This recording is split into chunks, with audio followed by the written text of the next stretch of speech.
నమస్కారం అమ్మ. శ్రీమాత్రే నమః. నమస్తే అమ్మా. అమ్మ అసలు లలిత సహస్రనామం అంటేనే ప్రతి ఒక్కరికి కూడా ఎంతో ఇష్టమైంది. చాలా పవర్‌ఫుల్ అని చెప్పేసి నమ్ముతూ ఉంటారు. అసలు లలిత సహస్రనామం అంటే ఏంటమ్మా? లలిత సహస్రనామం అంటే హ్మ్.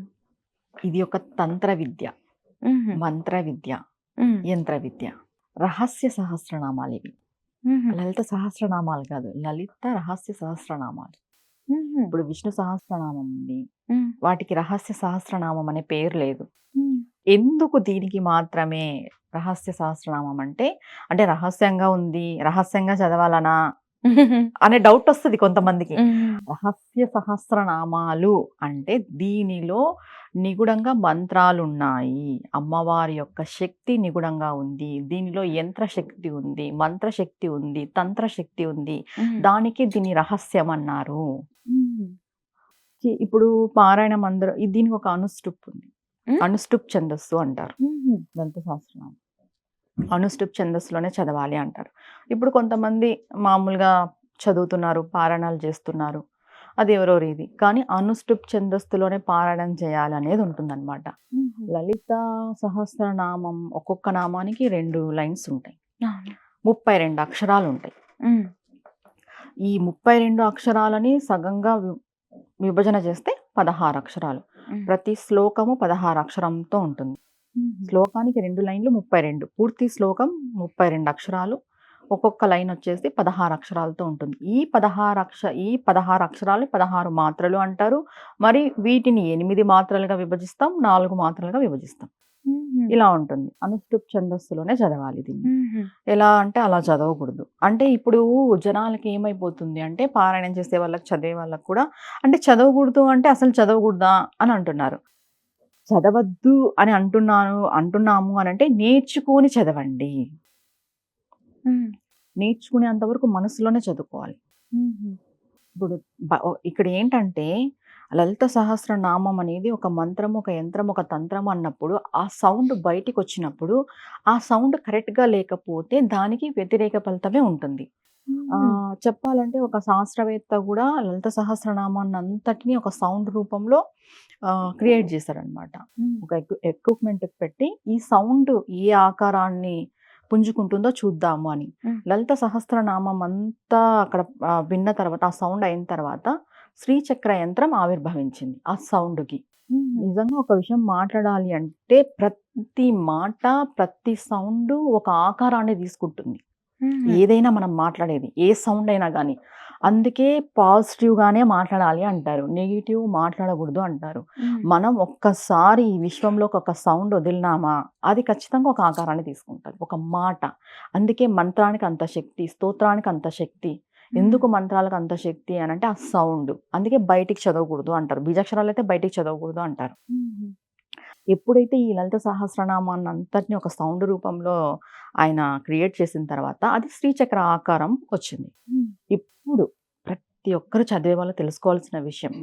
తప్పు చదివితే శ్రీచక్ర ఆకారం వస్తుందా? హ్మ్. రాదు గదా! లలిత సహస్రనామం ఉచ్చారణ దోషం ఉంటే హ్మ్. శ్రీచక్ర ఆకారం ఎలా వస్తుంది? హ్మ్. ఇప్పుడు ఇప్పుడు జో ఫస్ట్ మనకి అమ్మవారు ఉద్భవించినప్పుడు ఒక జ్యోతి స్వరూపం ఉద్భవించింది. హ్మ్. దాని తర్వాత యంత్రం. దాని తర్వాత అమ్మవారి యొక్క మూర్తి. హ్మ్. ఇప్పుడు ఒక స్ సాధకురాలు గాని, ఒక సాధకుడు గాని, ఒక గృహస్థుడు గాని లలిత సహస్రనామం పారాయణం చేసేటప్పుడు నీ ముందు అమ్మవారొచ్చి కూర్చుంటుంది.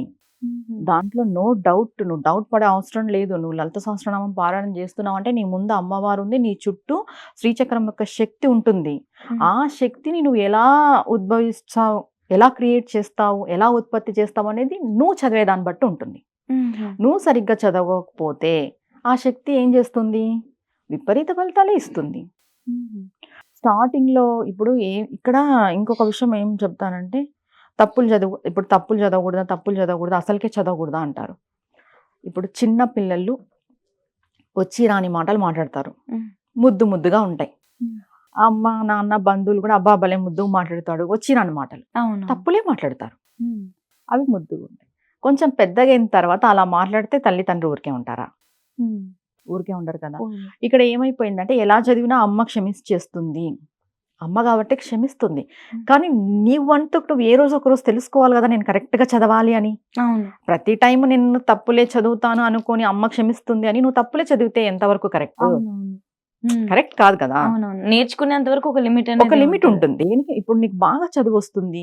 నీకు అవగాహన ఉంది. నువ్వు తెలుసుకోగలవు. నువ్వు ప్రతీదీ ఏది కరెక్ట్, ఏది తప్పు అని నీకు నిర్ధారించుకునే శక్తి ఉంది. అలాంటప్పుడు నేను నాకు నచ్చినట్టుగానే చదువుతాననడం ఎంతవరకు కరెక్ట్? హ్మ్. అంతే. అంతే కదా! హ్మ్. ఇప్పుడు అమ్మవారు క్షమిస్తుంది. ఆమె దయాగుణము, దయాపరాలు ఎంతవరకు క్షమిస్తుంది? ఏదో ఒక రోజు లాగిపెట్టి కొడుతుంది. నువ్వు హ్మ్. తెలుసుకోవాలి అని. హ్మ్. అంతే కదా! ఇక్కడ తెలుసుకోవాల్సిన విషయం కరెక్ట్‌గా చదవాలి. కరెక్ట్‌గా పారాయణం చేయాలి. రానంత వరకు మనసులో చదవండి. వినండి బాగా. హ్మ్. పెద్ద పెద్ద ప్రవచనకర్తలు చెప్పారు. హ్మ్. వాళ్ళది ప్లే చేసుకొని వినండి. వింటూ నేర్చుకోండి. బాగా నేర్చుకున్న తర్వాత ఇక్కడ దీక్షలు, పారాయణాలు పెట్టుకోవాలి. అమ్మ ఇంకొకటి అసలు లలితా సహస్రనామం పారాయణం అసలు ఎప్పుడు చేయాలి? హ్మ్. చెప్తానమ్మా. హ్మ్. ఇప్పుడు బాగా నేర్చుకున్నంత వరకు ఏ పారాయణం వద్దు, ఏ దీక్ష వద్దనే చెప్తా నేను. హ్మ్. మీకు బాగా వస్తుంది. మీరు హ్మ్. పారాయణం చేయాలి. హ్మ్. మీరు సామూహికంగా పారాయణం చేస్తున్నారా? లేదా హ్మ్. మీరొక్కరే పారాయణం చేస్తున్నారా? అనేది అది మీకు తెలుస్తుంది. హ్మ్. సామూహికంగా పారాయణం చేసి అంటే 10 మందిని ఇంటికి పిలిచి పారాయణం పెట్టుకుంటారు. హుహు. లేదా 10 మంది దేవాలయాల్లో పారాయణం పెట్టుకుంటారు. దానికొక నియమం ఉంటుంది. దేవాలయంలో పారాయణానికి ఒక నియమం ఉంటుంది. ఇంట్లో పెట్టుకునే పారాయణంకి ఒక నియమం ఉంటుంది. మనం ఒకటే చేసే పారాయణానికి ఒక నియమం ఉంటుంది. ఇప్పుడు ఇంటికి పిలిచి 10 మంది ముత్తైదువులని ఇంటికి పిలిచి నువ్వు పారాయణం చేస్తున్నావు అంటే అమ్మవారికి తగిన నైవేద్యము, తర్వాత వచ్చిన వాళ్ళకి తాంబూలాలు ఇవన్నీ ఇచ్చుకోవాలి. హ్మ్. ఓకే. ఆ రోజు నువ్వు ఎవరితోనూ పోట్లాడకూడదు, తిట్టకూడదు, గొడవ పడకూడదు, భూషయనం చేయాలి, బ్రహ్మచర్యం పాటించాలి, మాంసాహారం తినకూడదు. ఇవన్నీ నియమాలు. హ్మ్. నువ్వు ఒక్కటే చేస్తున్నావు ఇంట్లో. హ్మ్. ఖచ్చితంగా పానకము, వడపప్పు, పెరుగన్నము, అన్నంతో చేసిన నైవేద్యాలు పెట్టుకొని చేయాలి. హ్మ్. ఇక్కడ ఏమైపోతుంది అనంటే లలిత సహస్రనామం పారాయణం చేసేటప్పుడు ప్రతి ఒక్కరు కూడా తెలుసుకోవాల్సిన విషయం ఉదయం 6 గంటల లోపే చేసేయాలి. హుహు. హ్మ్. పారాయణం చేసిన తర్వాత సూర్యుడిని పోయి దర్శించుకోవాలి. ఎందుకంటే మనం చెప్తాం అమ్మవారి యొక్క కళ్ళు సూర్యచంద్రులు, అమ్మవారి యొక్క చెవులు అవును. సూర్యచంద్రులు, అమ్మవారి యొక్క స్తనాలు సూర్యచంద్రులు, అమ్మవారు ఈ చంద్రమండలాన్ని, సూర్యమండలాన్ని పాలిస్తుంది. అమ్మవారు ఎలా సూర్యకాంతితో ఉంటుంది అని మనం భావిస్తాం. అలాంటప్పుడు లలిత సహస్రనామం సూర్యోదయానికి ముందే మనం పారాయణం చేసి సూర్యుడి యొక్క దర్శనం చేసుకోవడం వల్ల మీకు ఎక్కువ ఫలితం ఉంటుంది. హుహు. తర్వాత సూర్యాస్తమయం తర్వాత పారాయణం చేయాలి. మధ్యలో నాకు టైం దొరికిందండి నేను పారాయణం చేస్తాను అంటే అలా చేయకూడదు. ఆ! నియమంగా పారాయణం చేసేవాళ్ళు హ్మ్. మెయిన్‌గా. ఇంకా ఇంట్లో దానికి తగ్గట్టుగా ప్రసాదం పెట్టాలి. హ్మ్. ఏదైనా ఒక పారాయణం చేస్తున్నాము అంటే మనం అక్కడ ఒక శక్తిని ఉత్పత్తి చేస్తున్నాం. హ్మ్. ఆ శక్తిని ఉత్పత్తి చేసినప్పుడు దానికి తగ్గట్టుగా మనం నైవేద్యము, నియమాలనేవి పాటించాలి. హ్మ్. లేదండి మేము పారాయణం చేసినాం, మేము నైవేద్యం ఏం పెట్టలేదు, మేము నియమాలేం పాటించలేదు అనంటే కొంచెం ప్రతికూలంగానే ఉంటుంది. ఎందుకంటే ఇప్పుడు మామూలు శక్తినే మనం భరించలేము. హ్మ్. అలాంటిది ఇప్పుడు మామూలుగా వోల్టేజ్ ఎక్కువైతేనే అవును. మనం హ్మ్. భరించలేం కరెంట్‌లో. హ్మ్. నువ్వు తెచ్చి ట్రాన్స్‌ఫారమ్‌ని తెచ్చి పెట్టుకున్న తర్వాత అదెలా ఉంటది? హ్మ్. అవునా కదా! అవునవును. అందుకు దీంట్లో భయపడాల్సిన విషయమైతే ఏం లేదు. హ్మ్. అయ్యో! ఏమైపోతుందో ఇప్పుడు చాలామంది ఏం చెప్తున్నారు, లలిత సహస్రనామం పారాయణం ఎక్కువ చేయడం వల్ల ఇంట్లో భార్యాభర్తలకు కూడా గొడవలొస్తున్నాయనే విషయం నేను వింటున్నాను. అమ్మ భార్యాభర్తకి గొడవలొస్తున్నాయి అనంటే, మీరు ఆ శక్తిని ఉత్పత్తి చేసి దానికి తగ్గట్టుగా నియమాలు పాటించకపోవడం వల్ల గొడవలొస్తున్నాయి. లలిత సహస్రనామం చేయడం వల్ల మీకు గొడవలు రావట్లేదు. హ్మ్. ఇప్పుడు ఇంట్లో మీరు లలిత సహస్రనామం చేయాలనుకున్న రోజు, ఇంట్లో మీ వారితో దీపం పెట్టించండి. హ్మ్. మీ ఇంట్లో శివలింగం ఉంటే ఆయనతో అభిషేకం చేపిచ్చండి. దాని తర్వాత మీరు లలిత సహస్రనామం యొక్క పారాయణం చేయండి. అంతే గదా! ఇప్పుడు భర్త ఎప్పుడైతే కొంచెం దైవికంగా లేనప్పుడు ఆయనలో అసుర లక్షణాలుంటాయి. మీరు పూర్తిగా ఇట్లా దైవికంగా వచ్చినప్పుడు ఈ దైవిక లక్షణాలకి, అసుర లక్షణాలకి ఏమైతుంది? యుద్ధమే జరుగుతుంది. హ్మ్. కామన్‌గా ఇది జరిగేది. అవునవును. లలిత సహస్రనామం చదవడం వల్ల గొడవలు జరుగుతాయి అనేది అపోహ. దానికి తగ్గట్టుగా నియమాలు పాటించకపోవడం వల్ల వ్యతిరేక ఫలితాలొస్తాయనేది వాస్తవం. హుహు. ఓకే. దాన్ని కరెక్ట్‌గా తెలుసుకొని పాటిస్తే మనకి ఇటువంటి వ్యతిరేక ఇబ్బందులుండవు. ఫలితాలుండవు. గొడవలనేటివి, హ్మ్. చికాకులు, ఇంట్లో హ్మ్. గొడవలు జరుగుతున్నాయి. ఇలాంటివేవి ఉండవు. ఎందుకంటే లలిత సహస్రనామం అనేది మనలో ఉన్న శక్తిని ఎంకరేజ్ చేస్తుంది. హ్మ్. స్త్రీ శక్తి ఉత్పత్తి అయినప్పుడు అక్కడ పురుష శక్తి కూడా ఉండాలి కదా. అంటే ఉమ్, ఆ శివుడి యొక్క శక్తి కూడా ఉండాలి కదా. శివుడు ఎవరు? నీ భర్త. ఉమ్, నువ్వు పారాయణం చేసే రోజు నీ భర్తతో ఇంట్లో దీపం పెట్టించడము, నీ భర్తతో ఇంట్లో శివుడికి అభిషేకం చేపించడము, లేదా మీ ఇద్దరు కలిసి పారాయణం చేయడము.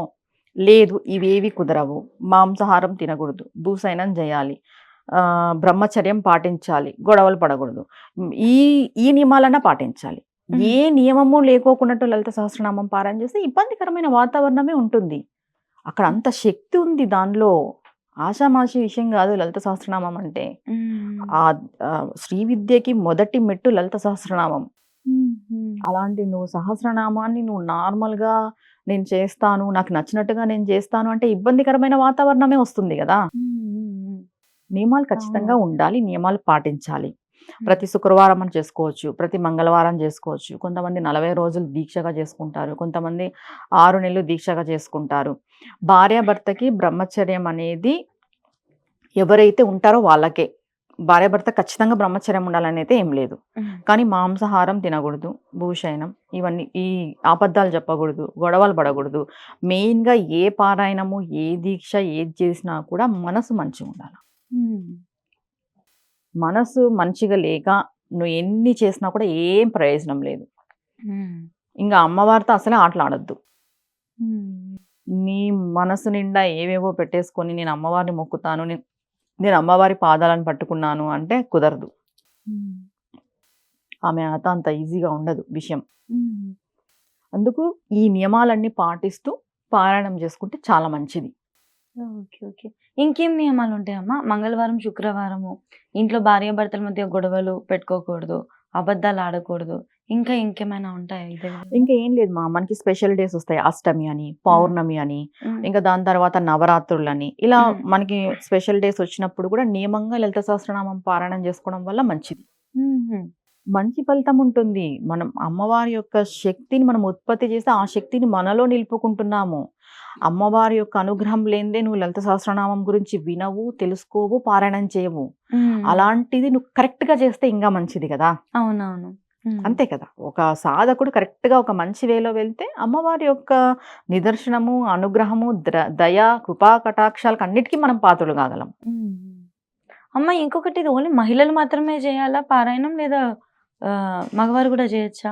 ఎవ్వరైనా చేయొచ్చమ్మా. హుహు. బాగా వచ్చి హ్మ్. ఉచ్చారణ దోషం లేదు. హ్మ్. అంటే బాగా వచ్చిన వాళ్ళకి కూడా ఉచ్చారణ దోషం జరుగుతుంది. ప్రతి ఒక్కరు కరెక్ట్‌గా ఎక్కువ తప్పులు లేకోకున్నట్టు హ్మ్. హ్మ్. చూసుకోవాలి. హ్మ్. పొరపాట్లు జరుగుతాయి. ఎప్పుడైతే మనం లలిత సహస్రనామం అంతా కంప్లీట్ అయిపోయిన తర్వాత మనం ఉచ్చారణ దోషం శ్లోకం చెప్పుకోవాలి. లేదు ఉమాయ నమః 11 సార్లు అనుకున్నా కూడా ఆ ఉచ్చారణ చేసిన దోషం ఏదైతే ఉంటుందో అది పోతుంది. హ్మ్. మగవారు చేయొచ్చు, స్త్రీలు చేయొచ్చు, పిల్లలు చేయొచ్చు, పెద్దలు చేయొచ్చు. హ్మ్. హ్మ్. కానీ నియమాలు ఖచ్చితంగా పాటించాలి.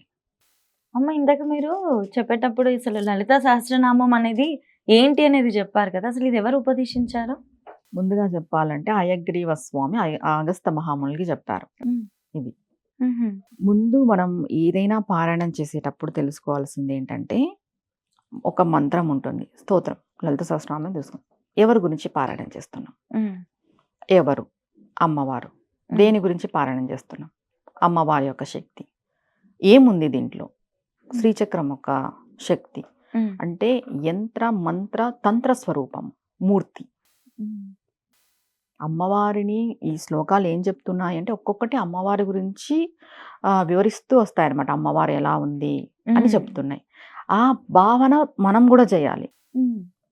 ఊరికేదో నమ్మకవస్తు చదివేస్తున్నామంటే చదివేస్తున్నాం. మేము నేర్చేసుకున్నాం చదివేస్తున్నాం. మాకొస్తుంది చదువుతున్నాము. అందరూ చదువుతున్నారు మేము చదువుతున్నాము. ఓ పారాయణ ఇలా కాదు. మనం దేని గురించి చదువుతున్నాము?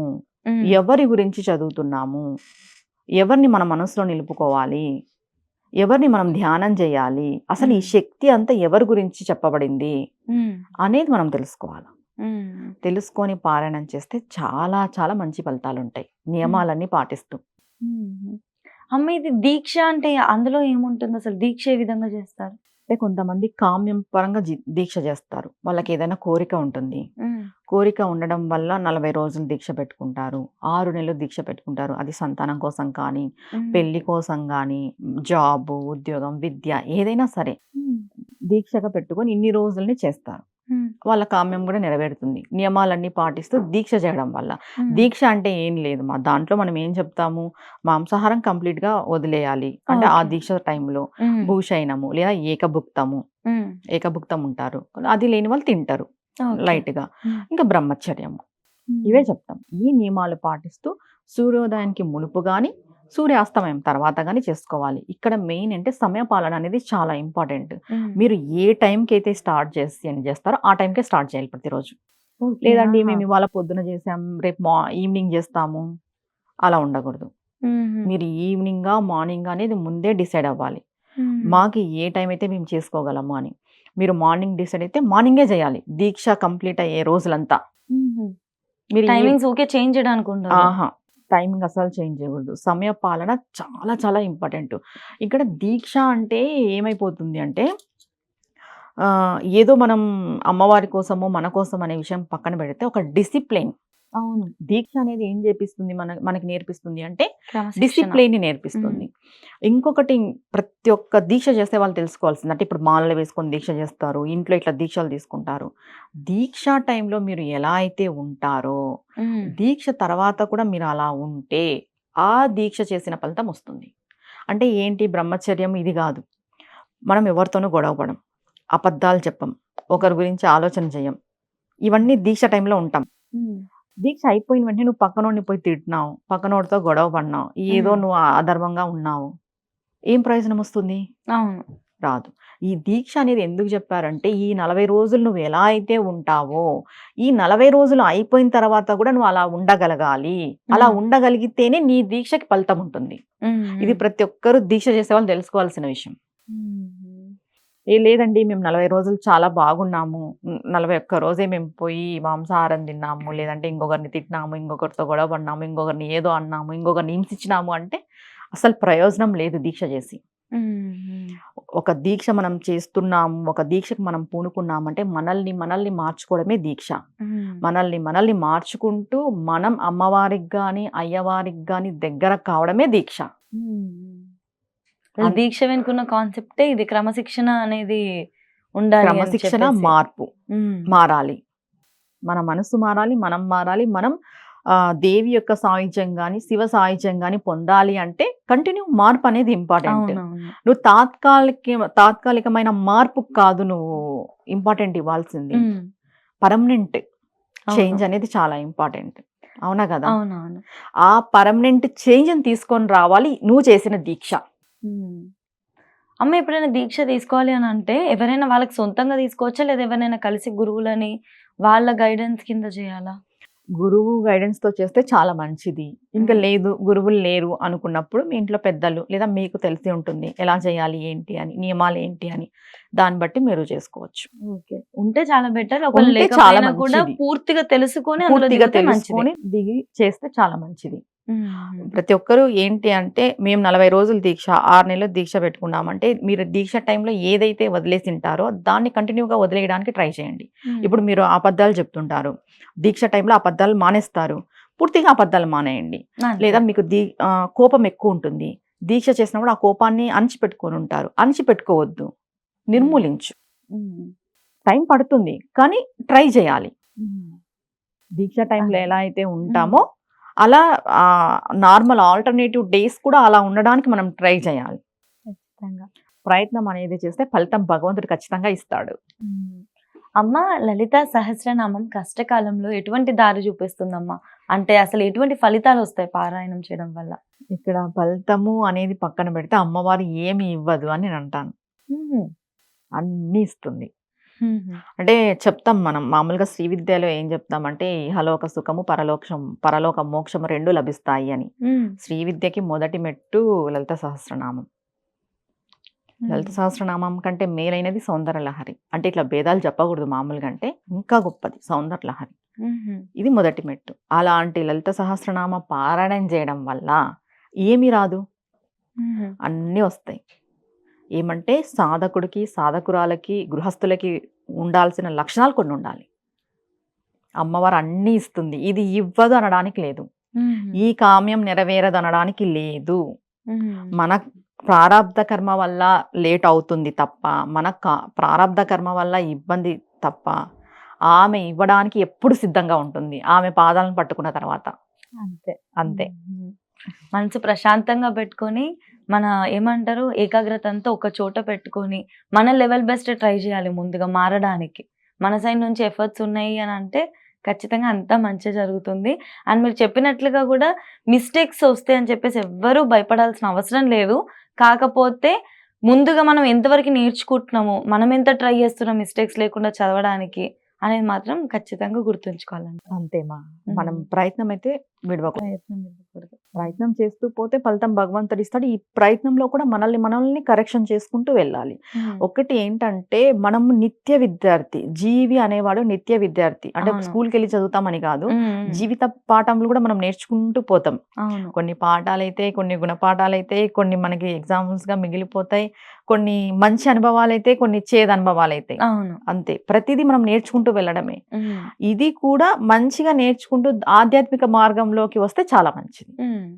అంతే కదా. అంతే. అంతే. మనం ఏం చెప్తున్నాం, చెయ్యొద్దు అనలేదు, హ్మ్. కరెక్ట్గా చేయండి అని చెప్తున్నాం. అవునవును. అంతే. ఖచ్చితంగా మా లలితా సహస్రనామం గురించి అన్ని ప్రశ్నలకు కూడా ఎంతో వివరంగా చెప్పి మా సందేహాలన్నిటిని కూడా నివృత్తి చేసినందుకు ధన్యవాదాలు. శ్రీమాత్రే నమః అమ్మ.